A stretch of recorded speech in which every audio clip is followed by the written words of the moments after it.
reminiscing today. I had to go.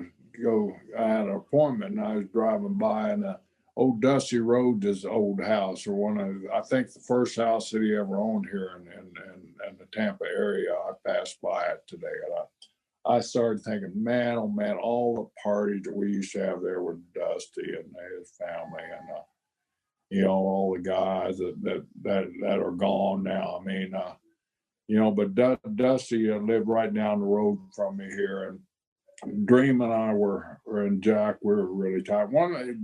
Dusty was actually, him and Dick Murdoch were some of the first people besides the Funks that I ever met in this business and became friends with. I met them in 1969 in Amarillo. Both Dusty went out drinking with Murdoch that night and learned how to be a West Texas cowboy real quick. That's watch out for flying chairs, man.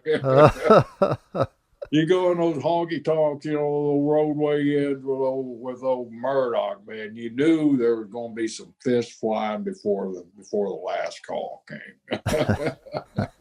and there were, man.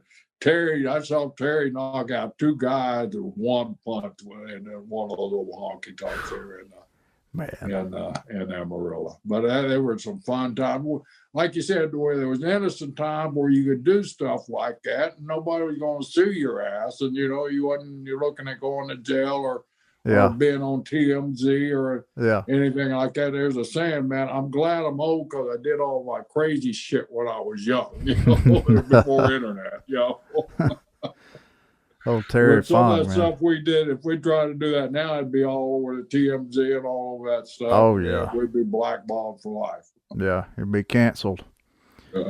Terry Funk, man, he's a crazy son of a bitch.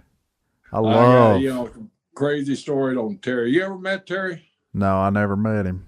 You'd love him, man. He's meeting him in person, just like seeing him on TV. He's just a old Texas boy, just old, long, drawn out old Terry Funk. But I had a crazy story with him down in Puerto Rico. We're wrestling, and Roberto Clemente Coliseum, the 12,000 outdoor baseball field, and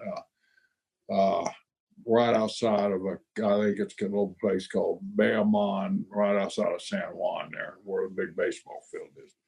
And it was packed. And so I don't know if you ever played a Puerto Rican crowd, man, but on Saturday night they get into that rum, and they get pretty salty down there. It's like playing one of those old Alabama or West Texas places, on a Saturday night. The Cowboys are juiced up, and these Puerto Ricans, they're juiced up.